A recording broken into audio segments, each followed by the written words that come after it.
ลียดถนนทุกสายที่พาฉันไกลห่างเธอเกลียดทุกครั้ง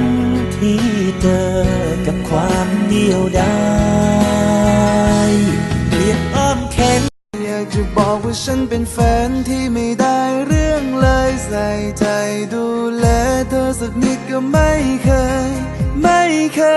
ยเลยวันๆก็เอาแต่เมาอยู่อย่างแม่คอยขอเงินแน่คอยขอเงินแน่เปียงแม่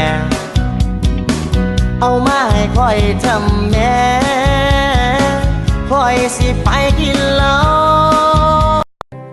เป็นสาวน้อยบ้านนาที่หน้าตาเกือบดีหุ่นหอยน้องนี้กระตุยพี่ดีงาม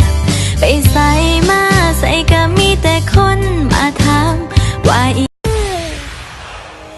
เกลียดจริงๆผู้ชายที่เจ้าชู้ตอแลไปวันลงตัวเองว่าสำคัญอันที่จริงก็แค่คิดพระ